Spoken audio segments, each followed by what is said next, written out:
Hello everyone, welcome to my channel.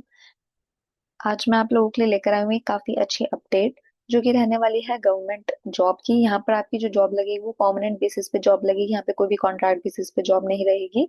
और ये जो जॉब है ये गवर्नमेंट ऑफ राजस्थान की तरफ से रहने वाली है, जहाँ पे आपके लिए 2005 वैकेंसीज रहने वाली है, जो कि इंजीनियर्स के लिए और जूनियर असिस्टेंट्स के लिए, इन सब के लिए रहने वाली है, जहाँ पे आप बीइंग अ फ्रेशर अप्लाई कर सकते हैं। और यहाँ पे आपका एक एग्जाम होगा जिसके बेसिस पे आपका सिलेक्शन होगा, कोई भी इंटरव्यू यहाँ पे रहने नहीं वाला है। ठीक है, अप्लाई करने की लास्ट डेट जो है वो भी अगस्त एंड की है। अभी 5 तारीख से ही यहाँ पर एप्लीकेशन स्टार्ट हुई है। तो यहाँ पे अपडेट देख लेते हैं। बेसिकली जो कॉमन रिक्रूटमेंट ये है, एक कॉमन रिक्रूटमेंट टेस्ट होगा, जहाँ पे राजस्थान की जो कंपनीज है जैसे RVUN, RVPN, JVVN, AVVN और JDVVN, ये सारी जो गवर्नमेंट कंपनीज है इसके लिए यहाँ पे कैंडिडेट्स को हायर करा जाएगा। ठीक है, ये है इसकी शॉर्ट एडवर्टीजमेंट, लेकिन उसमें इतना कुछ एक्सप्लेनेशन नहीं है। फिर है यहाँ पर ये है online application junior engineer 1, junior engineer, junior accountant and junior assistant commercial assistant 2 के लिए। ठीक है, फिर ये है डिटेल एडवर्टीजमेंट जूनियर इंजीनियर के लिए, और ये है detail advertisement junior accountant and junior assistant के लिए। फिर यहाँ पे आप ऑनलाइन अप्लाई कर सकते हो इस पोस्ट के लिए क्लिक करके। ठीक है, तो हम इनकी जो है दोनों की एडवर्टीजमेंट देख लेते हैं। ठीक है, तो पहले जो हमारी एडवर्टीजमेंट है इसमें इन्होंने सारी चीजें कंपनी के बारे में बताई हुई है। ये जो रहने वाली है जूनियर इंजीनियर 1 और इलेक्ट्रिकल और मैकेनिकल और सिविल के लिए रहने वाली है। बेसिकली यहाँ पे कंपनीज के फुल फॉर्म भी बताए हैं कि RVUN किसके लिए स्टैंड करता है, RVPN किसके लिए, और यहाँ पे फील्ड बताई हुई है कि जनरेशन ऑफ इलेक्ट्रिसिटी है, ट्रांसमिशन ऑफ इलेक्ट्रिसिटी है, क्योंकि ये इंजीनियर से रिलेटेड है, इलेक्ट्रिकल मैकेनिकल और सिविल से रिलेटेड है। तो यहाँ पे सारी जो चीजें हैं वो बिजली विभाग से रिलेटेड होने वाली है, बेसिकली इलेक्ट्रिसिटी से रिलेटेड होने वाली है। यहाँ पे एरिया ऑफ ऑपरेशंस भी बता रखे हैं, entire Rajasthan. Major power generating stations are located at Kota, Suratgarh, Chhabra, ठीक है, ज्वालावर, रामगढ़, ये सारी जगहें बता रखी है राजस्थान की, जहाँ पर RVUN के जो है डिपार्टमेंट्स हैं। ठीक है, फिर RVPN के भी राजस्थान में कहीं पर भी आपका हो सकता है। JVVN जयपुर विद्युत वितरण निगम लिमिटेड, यहाँ पे भी जयपुर, दौसा, अलवर, भरतपुर, ये सारी जगहें हैं। तो बेसिकली सारी जगहें बता रखी हैं। ठीक है, ये इन्होंने अब ये बता रखी है कि वे पोस्ट की जो मतलब जो वैकेंसी है जूनियर इंजीनियर 1 इलेक्ट्रिकल के लिए वो कहाँ कहाँ पे पोस्ट निकली हुई है। फिर इन्होंने यहाँ पे बता रखी है हॉरिजॉन्टल रिजर्वेशन। फिर इन्होंने यहाँ पे जूनियर इंजीनियर मैकेनिकल के लिए बताई हुई है। फिर आगे है जूनियर इंजीनियर सिविल के लिए। ठीक है, तो ये सारी इन्होंने बता रखी है, रिजर्वेशन हॉरिजॉन्टल वर्टिकल सारी रिजर्वेशन यहाँ पे बता रखी है। ठीक है, सैलरी भी इन्होंने यहाँ पे बताई हुई है कि बेसिक पे जो है आपको लेवल 10 के हिसाब से मिलेगा, जो कि 33,800 है, ये बेसिक पे है। उसके अलावा जितने भी अलाउंसेज और अदर बेनिफिट्स होंगे वो भी आपको एज पर रेलिवेंट रूल्स मिलेंगे अलग से। ठीक है, यहाँ पे जूनियर इंजीनियर के लिए अगर आप अप्लाई कर रहे हैं तो इलेक्ट्रिकल में, तो यहाँ पे the candidate must hold full time 4 years graduation degree in engineering as a regular student of AMIE in electrical and electronics, electrical instrumentation, control power system and high voltage. ठीक है, और equivalent from a university institution established by law in India and recognized equivalent to full time graduation degree in engineer. ठीक है, तो basically यहाँ पर आपकी engineering होनी चाहिए 4 years वाली कंप्लीटेड रेगुलर से, जो कि इलेक्ट्रिकल में, इलेक्ट्रॉनिक्स में, ठीक है, कंट्रोल पावर सिस्टम्स, इन सब में किसी में भी इंजीनियरिंग या तो आपकी वहीं राजस्थान से हो या फिर उसी के इक्विवेलेंट कोई रिकॉग्नाइज्ड गवर्नमेंट मतलब जो इंडिया के अंडर रिकॉग्नाइज्ड यूनिवर्सिटी है वहां से होनी चाहिए। मैकेनिकल के लिए भी आपकी 4 years की ग्रेजुएशन डिग्री होनी चाहिए। इंजीनियरिंग में एज अ रेगुलर स्टूडेंट या तो AMIE इन मैकेनिकल प्रोडक्शन इंडस्ट्रियल और इनमें, या फिर इसके किसी इक्विवेलेंट यूनिवर्सिटी या इंस्टीट्यूशन से जो कि इंडिया ऑफ लॉ के तहत हो। ठीक है, ऐसे ही सिविल के लिए भी आपकी 4 years की आपकी ग्रेजुएशन डिग्री होनी चाहिए इंजीनियरिंग में। ठीक है, अगेन वही सेम चीज है। ठीक है, यहाँ पे candidate must possess working knowledge of Indian written in Devanagari script and knowledge of Rajasthani culture. तो जो भी कैंडिडेट्स होंगे उनको राजस्थानी कल्चर और हैंड रिटन यानी कि देवनागरी, जो हमारी हैंड रिटन हिंदी होती है देवनागरी, उसकी भी नॉलेज होनी चाहिए। ठीक है, बाकी यहाँ पे इन्होंने थोड़ी बहुत चीजें एक्सप्लेन करी हुई है जो आपको पढ़नी होगी। यहाँ पे अब देख लेते हैं, फिजिकल फिटनेस भी मैटर करती है। उसके अलावा एज जो है 21 से लेके 40 years तक है, पर यहाँ पे इन्होंने रिजर्वेशन भी दे रखी है, जैसे कि इलेक्ट्रिकल के लिए 40 years है और 43 years भी है। ठीक है, जैसे जो आपको जो रिजर्वेशन होती है OBC और ST SC के तहत। ठीक है, जूनियर इलेक्ट्रिकल मैकेनिकल के लिए 40 years की है और 43 years की है सिविल के लिए। उसके अलावा जो आपको वो मिलती है एज लिमिट, जो आपकी रिलैक्सेशन होती है, 5 years होगी ST SC के लिए, और 5 इयर्स होगी विमेन कैंडिडेट जो कि जनरल कैटेगरी से बिलोंग करती होंगी। ठीक है, उसके अलावा 10 इयर्स होंगी विमेन कैंडिडेट जो कि ST SC से होंगी। ठीक है, ये इकोनॉमिकल वीकर सेक्शन से होंगी। उसके अलावा PWBD को जो है उनको भी 5 इयर्स की मिलती है। उसके अलावा और बाकी सारे लोगों के लिए भी यहाँ पे इन्होंने रिजर्वेशन मतलब रिजर्वेशन नहीं मतलब रिलैक्सेशन एज लिमिट की बताई हुई है। ऊपर इन्होंने जनरल कैटेगरी के हिसाब से बता दी थी 40, किसी में 43, किसी में 43, तो वो आप देख लेना। उसके अलावा इन्होंने रिजर्वेशन भी बताई हुई है यहाँ पर, और फिर PWBD जो है उनकी कैसे रिजर्वेशन रहने वाली है वो भी इन्होंने यहाँ पे बताई हुई है। तो ये आप चेक कर लेना। ये जो चीज है ये ऑलमोस्ट दोनों में सेम ही रहने वाली है। और जो फीस रहने वाली है वो नॉन रिफंडेबल रहने वाली है। और यहाँ पर जो कैंडिडेट है वो मल्टीपल पोस्ट के लिए चाहे तो अप्लाई कर सकते हैं।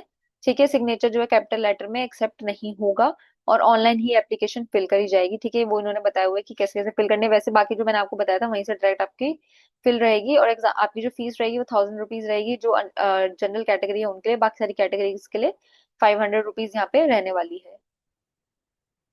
ठीक है, पेमेंट ऑफ फीस आपने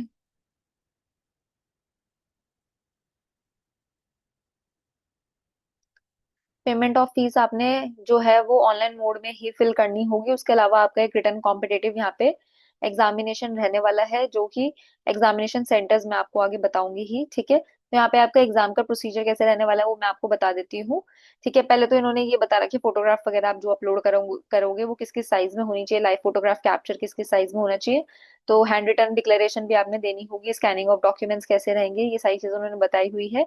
उसके बाद आपका कॉल लेटर वगैरह भी आपको वेबसाइट पे या आपकी ईमेल पे आ जाएगा। ये सारी चीजें आपने पढ़नी होगी क्योंकि ये काफी लंबी होती हैं।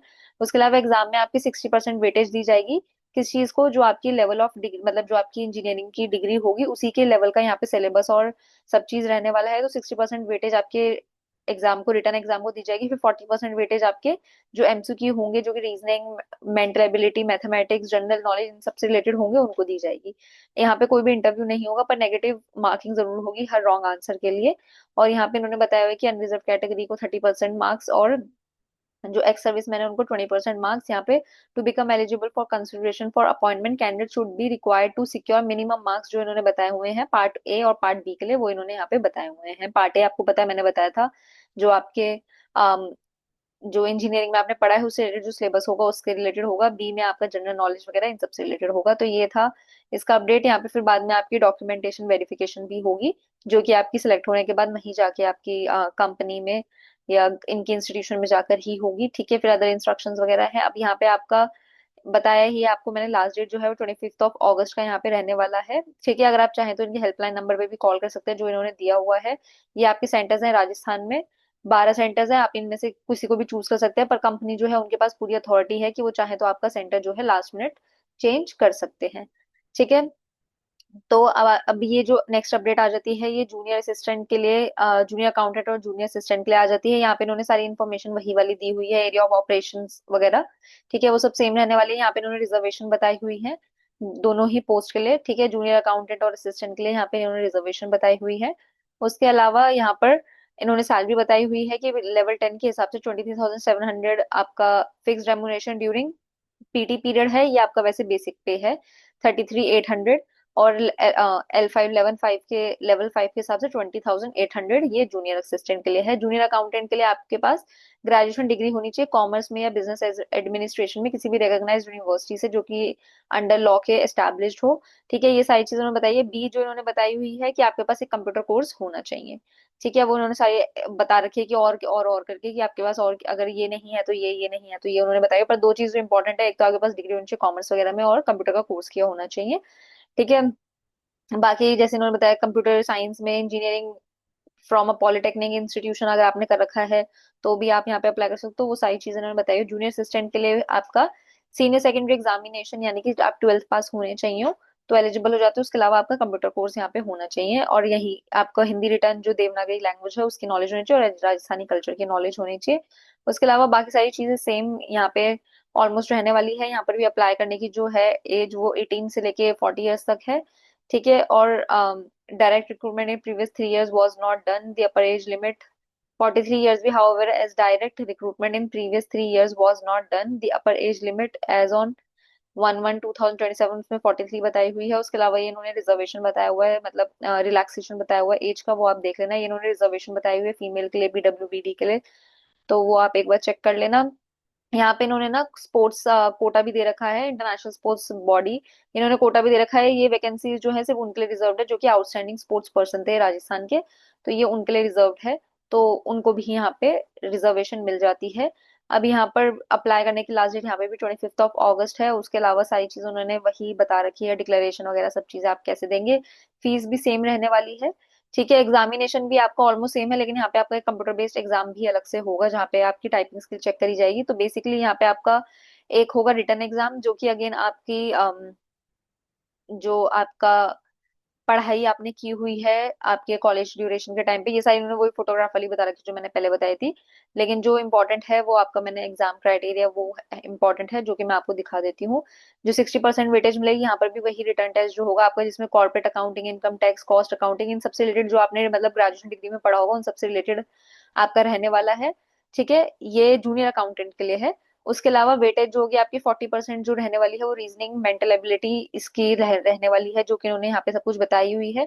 अब फिर जूनियर असिस्टेंट और कमर्शियल असिस्टेंट के लिए यहाँ पे उन्होंने बताया हुआ है कि आपका दो एग्जाम रहेंगे। एक आपका कंप्यूटर बेस्ड टेस्ट रहेगा, ठीक है, एक आपका अम, जो नॉर्मल एग्जाम होता है वो रहेगा। ठीक है, जैसे आपके दो एग्जाम रहने वाले, फेज 1 जहाँ पे pre examination as well main examination इसी को कहा गया है, जहाँ पे आपका रीजनिंग, मेंटल एबिलिटी, मैथ्स और ये सब चीजें आएंगी। और फिर आपका सेकंड एग्जाम होगा जहाँ पे कि आपका टाइपिंग टेस्ट आएगा, जहाँ पे 10 मिनट का आपका ये देखा जाएगा जो उन्होंने बताया हुआ है फेज 2। तो यहाँ पे आपका इस बेसिस पे सिलेक्शन होगा।